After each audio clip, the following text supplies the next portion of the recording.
BNP নাকি চাঁদাবাজি করে, বিএনপি নাকি দখলবাজি করে, বিএনপি নাকি ওই যে কে যেন আজহার নাকি মাসার একজন আছে, আগে ওরা খাইছে এখন এরা খেতে চায় না, কি বলছে না?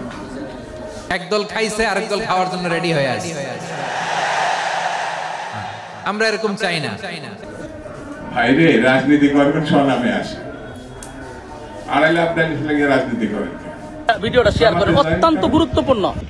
ভিডিওটা শেয়ার করেন, আপনাদের কাছে আমি অনুরোধ করছি লাইভের শুরুতে ভিডিওটা শেয়ার করেন। এই মাদ্রাসার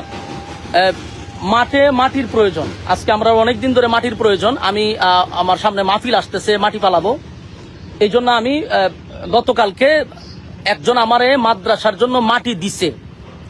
এক ভাই বলছে যে আমার জমির থেকে আপনি মাটি আনেন, আমি আপনার মাদ্রাসায় মাটি দান করছি, আপনি মাটি ফালান। এখন আমার প্রশ্ন হইল, একজনে আমার মাদ্রাসায় দান করছে মাটি, সেই মাটি আমার মাদ্রাসায় ফালাবো, এখানে আমি চাঁদা দিতে হবে কেন? এখানে আমি কেন চাঁদা দিতে হবে? চাঁদার জন্য আপনারা দেখেন, চাঁদার জন্য আমার গাড়িটারে আটকায়ত রাখছে। এখানে আমার মাদ্রাসার মাটি নিতে দিতেছে না। এই দেখেন, আমার গাড়ি আটকায় রাখছে তারা, আমার গাড়িতে মাল নিতে দিতেছে না। তো এখানে এদের বক্তব্য হলো যে আমাদের কিছু এখানে নাই, এখানে আমরা চেয়ারম্যানের নির্দেশে আমরা গাড়ি আটকাইছি, এরা আমার গাড়ি আটকায় রাখছে। এটা হলো তাদের বক্তব্য, হলো আমরা চেয়ারম্যানের নির্দেশে আটকায় রাখছি। তো এদের সাথে তো আমার আর কথা বলে লাভ নাই, কারণ এরা নিরুপায়। চেয়ারম্যানের আদেশ রক্ষা করতে গিয়ে আমার গাড়ি আটকায় রাখছে। মাদ্রাসার মাটি ফালাবো আমি? আমার একজনে মাদ্রাসার মাটি দান করছে। এখন আমরা তো বিভিন্ন জায়গার থেকে, রাস্তাঘাট থেকে চাঁদা নেই, চাঁদাবাজি, তারপরে বিভিন্ন ভাবে আপনার বিভিন্ন জায়গার থেকে চাঁদাবাজি হচ্ছে, বাজার আট থেকে যেখান থেকে পারে এখান থেকে এখন ধুম ধারাক্কা চাঁদাবাজি চলতেছে। এখন আমি বাংলাদেশের একটা বড় দলকে বলছি যে আপনাদের এগুলা বিষয়গুলো অবগত থাকা দরকার। আরে ভাই, তুই খাস বিভিন্ন জায়গার থেকে, অসুবিধা কি? একটা মাদ্রাসার থেকে তো আমাদের এই জিনিসগুলো বোঝা দরকার। উনি আমার মাদ্রাসার মাটিটা আটকায় রেখে দিছে। আমি ওনারে ফোন দিছি, আমি ওনারে ফোন দেওয়ার পরে কিন্তু লাইভে আসছে। ওনারে আমি কয়েকবার ফোন দিছি, উনি আমার ফোনটা ধরে বলছে যে তোমার সাথে তো আগেরও কথা হয়েছিল, তুমি টাকা পয়সা দিলা না কেন? অথচ আগে একবার মাদ্রাসার মাটি ফালাইতে উনাকে আমি 20,000 টাকা চাঁদা দিছি। উনার নিজস্ব লোকেরা আমার কাছ থেকে এই চাঁদার টাকা নিছে, আমার কাছে প্রমাণ আছে, ডকুমেন্টস আছে, উনি যে আমার কাছ থেকে চাঁদা নিছে এটার ভিডিও ক্লিপ আমার কাছে আছে। এখন উনি আবার চাঁদার জন্য আমার গাড়িটা আটকায় রেখে দিছে। কারণ আমি দেশবাসীর কাছে বলবো, মাতুব্বর থানার যারা আছেন তাদের কাছে আমি বলবো যে আপনারা দায়িত্ব পালন করতেছেন, যে কোনো প্রতিষ্ঠানও কি তারা মানবে না? হ্যাঁ, বিএনপির যারা আছেন, আমরা আপনাদেরকে মহব্বত করি, আপনারা নির্যাতিত একটা দল, আপনাদেরকে মহব্বত করি। আপনারা যে মাঝে মধ্যে বলেন যে কে চাঁদাবাজি করে, তো আপনাদের দলের লোকেরা যদি এইভাবে মাদ্রাসা মসজিদ থেকেও চাঁদাবাজি করে, এটা কি আপনাদের দলের জন্য কোনো কল্যাণ বয়ে আনবে? আমারে বলেন, এটা কি বিএনপির জন্য কোনো কল্যাণ হবে? মাদ্রাসা মসজিদ তো মানুষ মানার কথা। আমার মাদ্রাসাটা আমি যুদ্ধ করে মাদ্রাসা করছি, আজকে আমার মাদ্রাসা মাটি ফেলাবো?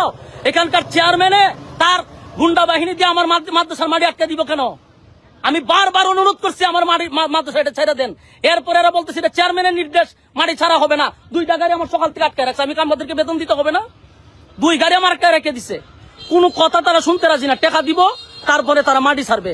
আমার প্রশ্ন হলো, আমি আমার আরেক জায়গার থেকে আমি আমার কিনা মাটি দানের মাটি আমি যদি মাদ্রাসাত পালাই, এখানে আমি কেন চাঁদা দিব? কেন চাঁদা দিব? আমি মাতুব্বর সমস্ত বিএনপির যারা আছেন তাদেরকে অবগত করছি, এটা আপনাদের জন্য কোনো দিন শুভ হবে না। এটা আপনাদের জন্য বড় ধরনের একটা ক্ষতি হয়ে দাঁড়াবে। আমি আপনাদেরকে এটা অবগত করার জন্য বিএনপির যারা আছেন মাতুব্বর থানার, আপনাদের কাছে আমি বিচার দিলাম। আমার মাদ্রাসা মসজিদ কোনো কিছু তারা মানতেছে না, সব জায়গা থেকে তাদের চাঁদা নিতে হবে। এর আগেও আমার মাদ্রাসা থেকে চাঁদা নিছে, 20,000 টাকা দিছি, এটা তার খুশি হয় নাই, এই জন্য আমার মাদ্রাসার মাটি আটকে দেওয়া হয়েছে। বিএনপি চাঁদাবাজি করছে, দখলদারি করছে। আরে ভাই, আপনি এসব প্রমাণ করে দেখান যে বিএনপি কোথাও চাঁদাবাজি বা দখলদারি করছে। এটা আপনাদের বানানো একটি খেলা, আমরা এটা বুঝি।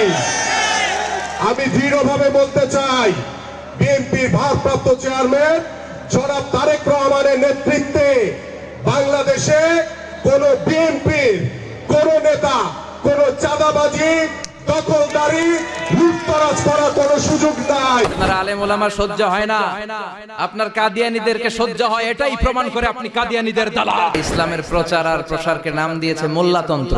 এরা কাদের লেজে পাড়া দিয়ে ক্ষমতায় গিয়েছে সবার জানা আছে, চিল্লায় বলেন ঠিক কিনা? তার জামিনের লোকজন তাহাজ্জুদ পরে দোয়া করে, আল্লাহ ঘরে ঘরে আহমদ শফি দাও, ঘরে ঘরে আল্লামা সাইদি দাও। আমরা চাই স্বাধীন সার্বভৌম বাংলাদেশ। আমরা চাই দুর্নীতিমুক্ত বাংলাদেশ।